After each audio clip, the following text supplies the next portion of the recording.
So, for those of you that don't know, federally, if you want to buy a firearm that is other than a rifle or a shotgun, which includes handguns or other firearms, including stripped receivers, you wouldn't actually be able to buy those unless you were 21 and older. Meaning that for your average adult who is a adult, has all the responsibilities of being an adult, and all the consequences associated with negative actions because you are responsible for your own actions at that point, you don't actually get your right to keep and bear arms except for rifles and shotguns when it comes to what you can actually buy from a dealer. Which is interesting, right? Why should someone not be able to own something if they are a legal, lawful, and fully responsible adult in society? Why must we restrict any free man's or free woman or free whatever it is rights to own a handgun or an other firearm? Does that really make sense to you? Now, today we are talking about the Fourth Circuit Court of Appeals that ruled that the 18 to 20-year-old restriction on being able to purchase handguns was ruled unconstitutional. And what does that mean for many of the people that watch this channel in the state of California? We'll talk about that briefly. Now, here's the deal. The Fourth Circuit Court of Appeals ruled that the ban on 18 to 20-year-olds being able to purchase a handgun was unconstitutional. This was a 3-judge panel, and this is most likely going to be appealed to the higher level of court or to the Supreme Court eventually. This is going to be something that could potentially, for a lot of people in the Fourth Circuit, but then potentially also nationwide, have huge impacts. The reason this doesn't necessarily affect people in the state of California or most states right now is because this is going to be appealed and because it only affects those states in the Fourth Circuit. So those of you in California, we're in the Ninth Circuit. What does this really mean? As of right now, nothing. But when we look at concurrently how the Firearms Policy Coalition has a court case in the Ninth Circuit that challenges the complete ban of any 18 to 20-year-old that wants to buy a firearm unless they meet certain other criteria like a hunting license, and then even then they can't buy semi-auto centerfire shotguns, in addition to not being able to buy any handguns or others in frames or receivers.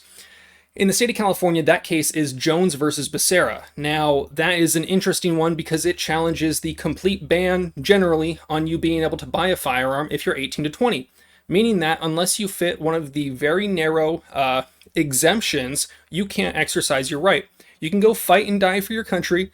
You can't buy a cigarette in the state of California, but you can go fight and die for your country, and you can vote on what tyrant you want to rule you. But you can't actually own a firearm in the state of California unless you fit one of those very narrow exemptions. If the Fourth Circuit court case goes to the Supreme Court and is favorable on our end, but the Supreme Court chooses to not hear it, and then the Ninth Circuit, the same thing happens, or it's unfavorable, or vice versa. So we have 2 court cases, one in the Fourth and one in the Ninth. If they are potentially having differing outcomes, it makes it much more likely for the Supreme Court to have to rule in. Because if one circuit says unconstitutional to ban the rights of an 18 to 20-year-old to own a firearm, and the other circuit says, no, that's fine, you guys can ban them from owning those, that's totally fine, there's a split decision in the circuits, meaning that the Supreme Court would be more likely to take it.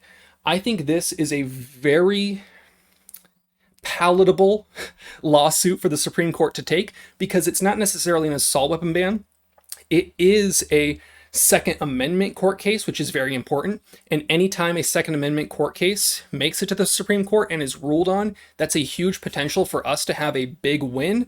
Because if they set some sort of precedence that says, hey, XYZ sentence, that means guns are good, gun rights are good, that allows those court case precedents that's been set to be used in other fights like the California assault weapon ban, the magazine ban, concealed carry bans, which we have, I think, potentially the Supreme Court hearing the Young versus Hawaii. I'm not entirely sure off the top of my head, but this is a huge potential for big things to happen. So as of right now, this Fourth Circuit, it's most likely going to be reheard en banc and then potentially heard at the Supreme Court, maybe eventually. So it's big news right now because if we get a win at every level, it just makes it easier for us. So it's one more step along the ladder, while concurrently over on this ladder, we're working our way up there, and maybe we can meet in the middle. Maybe the Supreme Court hears something. So I know a lot of you are very defeated right now, but you got to think about it this way.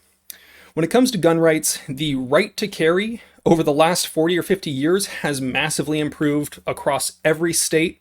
We have many states that are becoming Second Amendment sanctuaries. And while states like California, New Jersey, Connecticut, there's some states on the downhill, many other states are on the upside. And we're seeing a lot of that. And we're getting small wins here and there. And some of you might say things like, oh, that's just, what's the word for controlled opposition, I believe is the term. But I think that we are seeing a lot going on right now that's setting the groundwork for a big win. I'm not some conspiracy theorist when it comes to that kind of stuff. I understand the fact that we have been losing a lot, but there have been wins, and there's been wins in the right places, and it's setting the groundwork, the framework for us to actually get things to the Supreme Court and have them be favorable in our direction. So if that's something you're interested in, if this was at all informative to you, it was something that I wanted to talk about. You guys know the drill. Have fun, be safe, stay dangerous. Peace.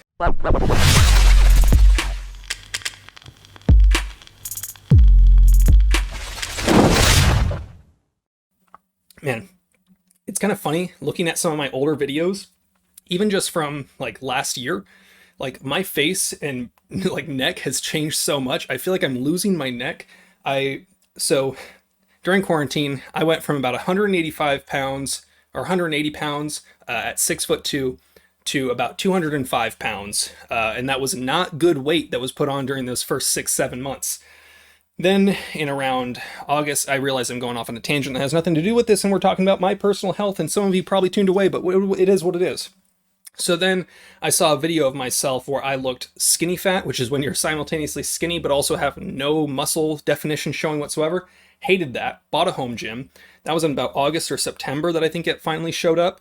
Then I started working out pretty consistently, and I have stayed steady at 205 pounds, even though if you compare a photo of me from a video in early or late July, early August, and then to what I look like now, it's kind of crazy seeing the difference. So right now I'm actually cutting. I'm going to try to cut down to 190 or 195 just to see if any of this weight that I've put on, because I notice myself being slightly bigger, but I want to see if this is all just fat or see what it is. Kind of randomly talking, but I just want you all to focus on your own personal, physical, and mental health. We've been focusing a lot on that in the Discord, and I really enjoy having those conversations with you, seeing people that have been longtime subscribers like Tam and Abel that are working towards their fitness goals and making huge progress. I think that's super cool because 25% of Americans will die from preventable heart disease, and I think that we can all kind of focus on just bettering ourselves in other ways. There's a lot more to this life than guns, so let's focus on those things as well. You guys know the drill, though. Have fun, be safe, stay dangerous. Peace.